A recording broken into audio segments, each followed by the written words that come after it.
కడప జిల్లా జమ్మలమడుగు పరిధిలోని పొన్నతోటలో ఏరువాక పౌర్ణమి వేడుకలు ఘనంగా జరిగాయి. ఈ కార్యక్రమానికి collector Cherukuri Sridhar, MLA Adinarayana Reddy, TDP జిల్లా అధ్యక్షుడు భూపేష్ రెడ్డి ముఖ్య అతిథులుగా హాజరయ్యారు. ఈ సందర్భంగా కలెక్టర్, ఎమ్మెల్యే పొలంలో అరకదున్ని ఎద్దుల బండిపై ప్రయాణించారు. రైతులు సాంకేతికతను అందిపుచ్చుకోవాలని, గోదావరి జిల్లాల కంటే కడప రైతులే ఎక్కువ సంపాదిస్తున్నారని కలెక్టర్ ఆనందం వ్యక్తం చేశారు. ఈ సందర్భంగా సీఎం ద్వారా త్వరలోనే ఏఐ బిందు వ్యవసాయ పరికరాలను పంపిణీ చేస్తామని ఎమ్మెల్యే ఆదినారాయణ రెడ్డి తెలిపారు.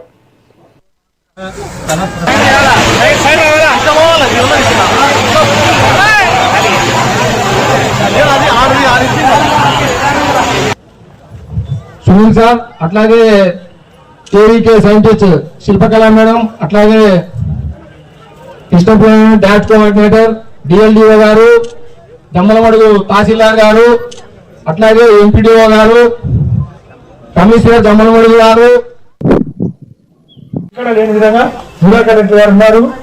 ఒక నియోజకవర్గంలో అత్యధిక ఉత్పత్తి, అత్యధిక సరఫరా జరిగే ఏకైక నియోజకవర్గం జమ్మలమడుగు.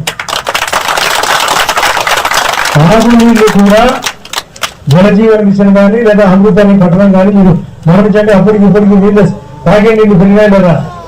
రైతులు అంటే వాళ్ళు వ్యవసాయ కోపం ఎద్దులు సేద్యం అంటే ఇప్పుడు తగ్గింది. కానీ ఇక్కడ ఒక 20 రకాల ఎద్దులు పెట్టాడు.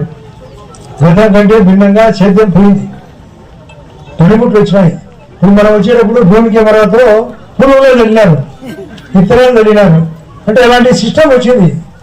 భూమి కెమెరాలు వచ్చినాయి, ప్లస్ స్ప్రింక్లర్లు వచ్చినాయి, నీళ్లు వెదలేదు, డ్రిప్ ఇరిగేషన్ వచ్చింది. మా కలెక్టర్ గారు ఉన్నారు. ఈ జిల్లాకు గౌరవ ముఖ్యమంత్రి గారు 1000 ఎకరాలకు సరిపడమైన ఆర్టిఫిషియల్ ఇంటెలిజెన్స్ డ్రిప్ ఇచ్చారు.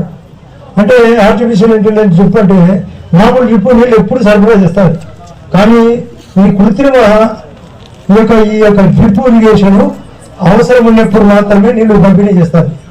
అంటే ఎక్కువ వర్షం పడినప్పుడు ఆపుతుంది, తక్కువ వచ్చినప్పుడు సప్లై చేస్తారు. అటువంటిది కూడా ఈ జిల్లాకి ఇచ్చారు. ఒక 1000 ఎకరాలకు మొట్టమొదట. ఇప్పుడు ప్రకారం మాట్లాడేటప్పుడు పండ్ల మరిదినండి అని. ఈ వాతావరణ పరిస్థితులను బట్టి వర్షాకాలం స్టార్ట్ అవుతుంది కాబట్టి ఇప్పటి నుంచి పనులు మొదలు పెట్టుకోవాలి అనే ఉద్దేశంతో ఎప్పుడో పూర్వకాలం నుంచి వస్తున్నటువంటి ఒక సాంప్రదాయం. ఈరోజు అటువంటి ఈ ఏరువాక పౌర్ణమి కార్యక్రమంలో పాల్గొంటున్నందుకు నాకు చాలా చాలా సంతోషం. నాకు ఏరువాక పౌర్ణమి అంటే బాగా గుర్తు కాదు, దానికోసం ఎదురు చూసేవాళ్ళం కూడా. ఎందుకంటే ఇందాక గౌరవ ఎమ్మెల్యే గారు చెప్పినట్టు నేను ఒక రైతు కుటుంబం నుంచి వచ్చాను. 10వ తరగతి ఇంటర్మీడియట్ వరకు కూడా వ్యవసాయ పనులు, అన్ని పనులు అంటే దున్నటం దగ్గర నుంచి అరకపెట్టడం దగ్గర నుంచి అన్ని పనులు చేసిన వాడిని. మా ప్రాంతంలో ఇక్కడ ఎలా ఉందో నాకు పూర్తిగా తెలియదు, కానీ మా ప్రాంతంలో ఏరువాక పౌర్ణమికి జీతగాళ్ళు మార్పులు చేసేవారు. అంటే ఈ ఏరువాక నుంచి ఏరువాక వరకు ఎప్పుడు కూడా జీతగాళ్ళు మార్పు అనేది ఈ సంవత్సర కాలం అనేది ఉండేది. దీనికంటే ఒక నెల రోజుల ముందు నుంచి కూడా మార్పు, అంటే అక్కడి నుంచి ఇక్కడి నుంచి మార్పులో పనిలో ఎక్కువ మంది ఉండేవారు కాదు. ఆ సందర్భంలో ఏంటంటే వారి పెద్ద వ్యవసాయ కుటుంబం. చాలా రోజులు నేను పశువులు తోలుకెళ్ళాను, సాయంకాలం పేడ తీశాను, అలాగే అరకు దున్నాను. అంటే ఇవన్నీ ప్రతి కుటుంబంలోనూ ప్రతి వాళ్ళు చేసుకునే పనే.